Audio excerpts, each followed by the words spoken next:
태초라고 하는 것은 시간의 처음을 가리킵니다. 그러니까 결국은 여기 성경에 나오는 이 1절의 태초라고 하는 때 역시 우리가 인간이 살아가는 이 세상, 그래서 사람들이 말하는 3차원 시간과 공간의 개념에 갇혀서 살고 있는 우리 인간의 세상, 혹은 이제 그 세상을 다른 사람들은 또 지구라 부르기도 하고 혹은 우주라 부르기도 하죠.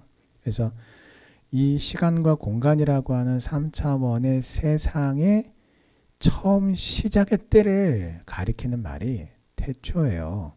자, 그러다 보니까 모든 것의 시작은 이 태초구나 라는 이 말이 반은 맞기도 하고 또 반은 덜 맞기도 합니다.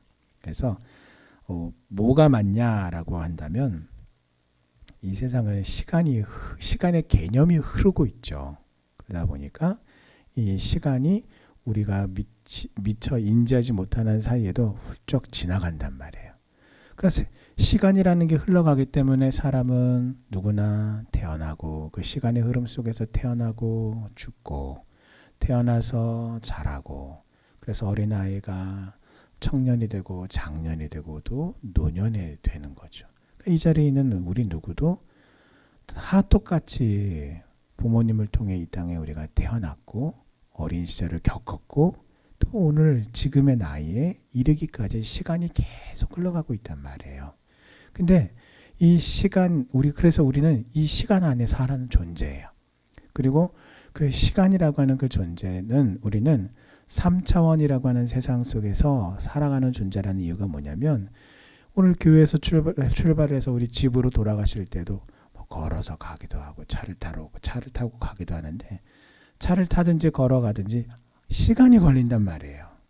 근데 집이 멀면, 우리가 가려고 하는 그 목적지가 멀면 멀수록 시간이 더 많이 소요가 되는 이유가 뭐냐? 우리는 그렇게 시간과 공간이라고 하는 이 상관관계 속에서 그 안에서 살아가는 존재이기 때문인데, 이 세상, 이 시간과 공간이라고 하는 세상의 처음 시작을 오늘 성경은 태초라고 말하고 있고, 이것이 바로 시간의 개념이 시작된 때를 가리키는 것입니다. 그래서 그래서 그때를 기준으로, 시간이 생겨난 때를 기준으로 우리는 그 이전의 세계를 영원의 세계다라고 그렇게 말을 해요. 그리고 태초 때부터 하나님이 모든 것을 창조하셨어요. 그래서 우주 만물을, 그리고 그 속에서 또 우리가 살고 있는 이 지구의 천지를 창조하셨어요. 그러니까 하나님은 이 바로 창조의 주인이신 것입니다. 자, 그러므로 창조주이신 여호와 하나님이 만드신 우리는 피조물이란 말이에요. 근데 그 피조물들인 인간들이 어떻게 합니까? 문명을 만들어내고 공부를 하고 학업을 쌓고 연구를 하고, 그래서 사람들이 어떤 그런 과학이라든가 어떤 과학뿐만 아니라 인간에 관련된 모든 문화부터 해서 모든 영역에 이르기까지 하나님이 주신 우리의 지혜와 지식을 가지고서 어떤 탑들을 쌓아간단 말이에요. 근데 그 쌓아놓은 그 탑 속에서 사람들은 감히 주장하고 말하기를, 온 우주가, 그리고 이 지구가, 천지 만물이 우연의 일치가 우연히 계속 무한 반복을 통해서 오늘날에 이르렀다라고 말하거나, 또는 진화의 진화를 계속 거듭해서 생겨났다라고 그렇게 사람들이 감히 말하고 주장하고, 그것이 마치 진리인 양 이렇게 믿는 오늘날에 이르게 된 것이죠. 그러나 하나님은 분명히 우리에게 말씀하세요. 천지 만물을 있게 한 주체가 바로 다름이 아니라 여호와 하나님이시다라고 말씀하세요. 그래서 오늘 이 창세기의 1장에, 그리고 그것도 1절에, 그래서 성경 66권을 열어가는 가장 첫 번째에 이 66권 전체에 기록된 놀라운 기적과 은혜의 말씀의 세계를 여는 가장 첫 번째 문장이 바로 태초에 하나님이 천지를 창조하시니라 라는 말씀인 것입니다. 따라서 우리가 이 정말 간단한 한 절 말씀 속에 창조의 이 3차원 공간, 시간과 공간이라고 하는 이 우주 공간의 이 창조에 대한 놀라운 그 은혜와 비밀이 이 안에, 이 한 문장 안에 담겨져 있어요. 따라서 우리가 이 1절의 말씀을, 이 진리의 말씀을, 이 말씀의 선포를 우리가 진리로 믿을 때에 비로소 성경의 모든 은혜와 비밀이 열리게 될 것입니다. 오늘 창세기에 기록되어 있는 하나님의 창조의 특징이 나타나 있어요. 그것은 바로 질서의 재배치입니다. 질서를 부여하심이에요.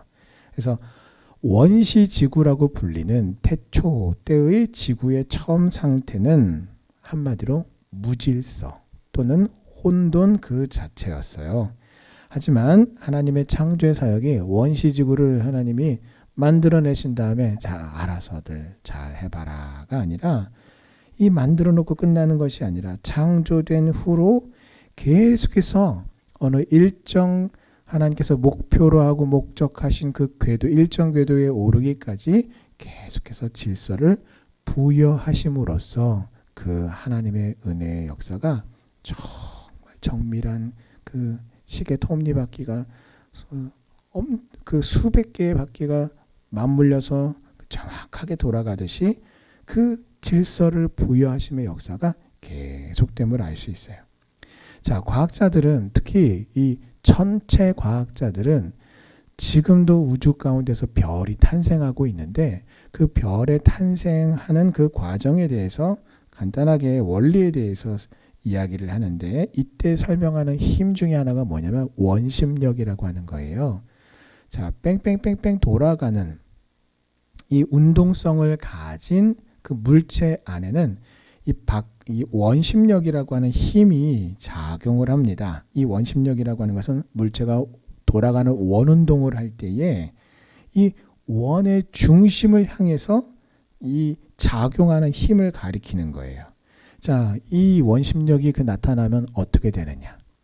뭐 어려울 게 없습니다. 만약에 여러분들이 어떤 통 안에 물을 가득 담궈 놓고 그 안에 이제 구정물이 있는데 그걸 어떻게 해요?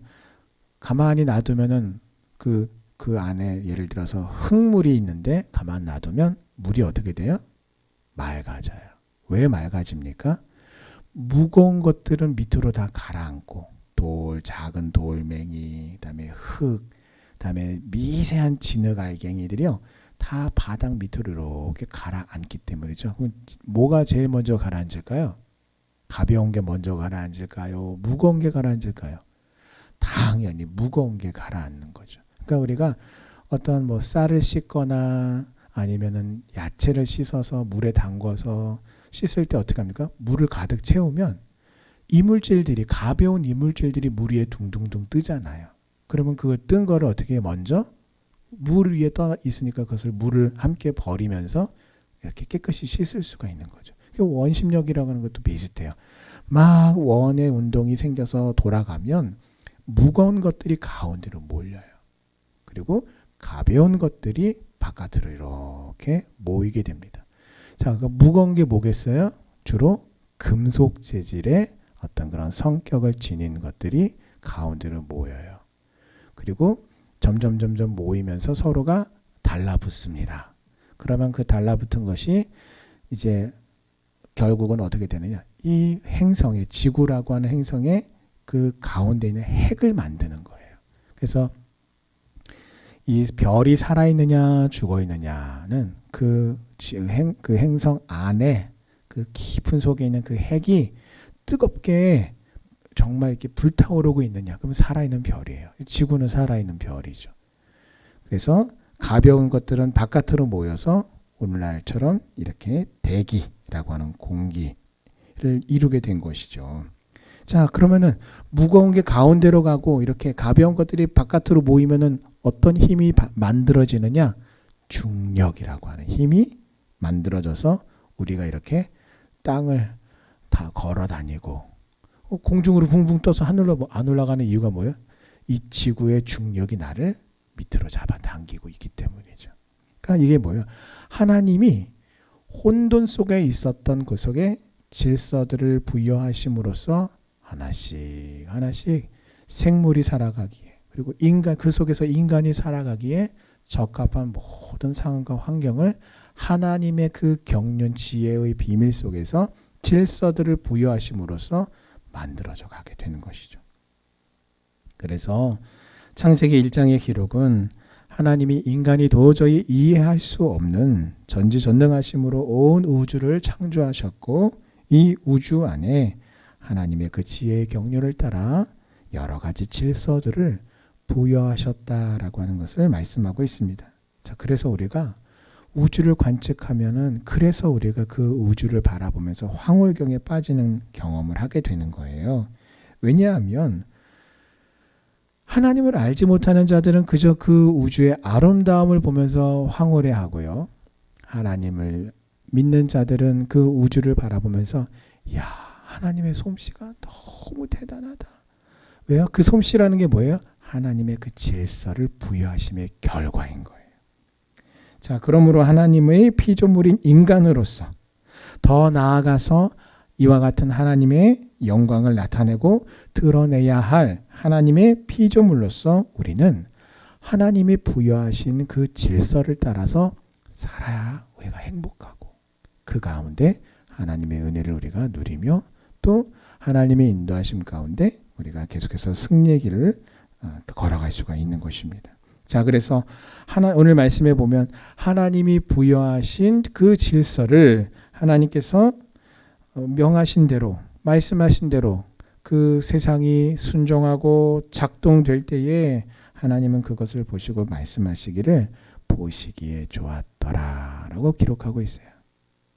하나님이 부여하신 질서대로 되는 것, 그것을 하나님이 참 보시고서 야, 참 이것은 선한 것이다, 참 이것은 좋은 것이다 라고 그렇게 하나님께서 감탄하셨다라는 것이죠. 자, 하나님은 이처럼 질서를 부여하심으로써 빛과 어둠을 나누셨고요. 빛도 어둠도 하나님의 영광을 위해서 사용되게 하셨어요. 또 물과 궁창을 나누시고 물도 궁창도 생명의 처소로 사용하셨습니다. 또 뭇, 즉 대륙이죠. 대륙이 드러나도록 하신 후에 그곳을 땅이다라고 부르시며 그 땅 안에도 온갖 생명이 가득하도록 창조하셨습니다. 생명을 창조하셨어요. 그래서 온 천지가 하나님의 손길이 닿은 후에야 비로소 혼돈하고 공허하던 것이 이름과 존재의 의미가 생겨나게 된 거예요. 그래서 사람들이 이제 보통 의식주라고 하는 것은 기본적인 욕구를 충족시켜야 되는 어떤 그런 것이죠. 먹는 것, 입는 것, 사는 것. 그래서 의식주의 문제가 해결이 안 되면 사람들이 참 너무 불행해야 한단 말이에요. 힘들어한단 말이에요. 자, 그런데 의식주의 문제가 어느 정도 해결이 되면 또 사람들이 뭐라고 말을 하느냐? 밥만 먹고 삽니까? 이렇게 이야기한단 말이에요. 그 말은 무슨 말이에요? 이 기본적인 욕구라고 불리는 의식주의 문제 이외에도 우리가 참 많은 것들을 의미를 찾아가고, 그래서 어떻게 해요? 다들 취미생활하는 이유가 거기 있는 거죠. 그래서 혹자는 뭐 다른 사람의 취미생활을 향해서 함부로 평가를 하기도 하죠. 아이고, 밥 먹고 참 할 것도 없나 보네. 저러고 사네. 이렇게 이야기하지만 그렇게 말해서는 안 돼요. 왜 그러냐면 사람은 누구나 다 각자 자기가 좋아하고 원하는 대로 어떤 의미를 부여하는 창조의 활동을 하는 것이란 말이에요. 그 밭을 가꾸는 거, 그거 창조 활동이에요. 또 하나님이 우리에게 부여하신 또 그 우리의 삶을 더 건강하게 만드는 창조 활동이죠. 그래서 다양한 창조의 활동들을 사람들은 다양하게 활동을 합니다. 그래서 그 하나님의 은혜의 손길이 나에게 닿을 때에 우리가 그저 밥만 먹고 산다고, 이 세상에서 우리가 기본적인 것들을 해서 산다고 의미가 있는 게 아니라 어떤 의미가 내 안에 담겨지고 또 내가 어떤 의미들을 다른 대상이나 사람들에게 부여하고 그것을 서로 나눔으로써 받기만 하는 것도 아니고 주기만 하는 것도 아니고 받고 줌을 통해서 우리가 그 속에서 참 가슴이 따뜻하다. 참 보람이 있다. 이렇게 우리가 동기부여를 받으면서 우리 인생에 보람을 느끼며 행복을 느끼면서 살아가게 되는 것이란 말이에요. 자, 그러므로 오늘 나에게 여전히 하나님의 이와 같은 은혜의 손길이 닿아야 내가 살 수가 있는 거예요. 그래야 우리가 물질이 많고 돈이 많고 재산이 많고 건강해서 행복한 것이 아니라 우리의 인생이 그 모든 것을 가지고 있으면서도 하나님의 은혜 손길이 닿지 않으면 인생이 허무하고 공허한 삶에서 살아갈 수밖에 없단 말이에요. 그러므로 오늘 우리가 그 은혜의 하나님의 손길을 우리가 경험함으로써 이와 같은 인생의 혼돈하고 공허한 삶에서 떠나서 하나님의 그 은혜 가운데서 은혜의 날들 가운데서 살 수가 있는 것입니다. 그러므로 오늘 우리가 이렇게 기도합시다. 하나님의 이 은혜의 질서를 주시는 은혜의 통치가 내 마음속에 임하게 하여 주옵소서. 오늘 하나님의 말씀을 내가 붙들고 믿고 의지하며 나갈 때에 내 안에 하나님의 은혜가 충만케 하여 주옵소서. 만약에 하나님의 은혜가 내 마음에 충만하여서 나를 주장하지 않으면요, 이 세상의 온갖 것들이 뭐가요? 미움이, 서운함이, 쓸쓸함이, 외로움이, 우울함이, 이 세상의 악한 모든 것들이 내 안에 가득 차는데 그것이 내 안에 어떻게 해요? 혼합되어서 우리는 커다란 혼돈 가운데 빠지게 될 거예요. 세상의 물질에 잡아먹히면 우리는 근심과 염려 속에 빠져버려요.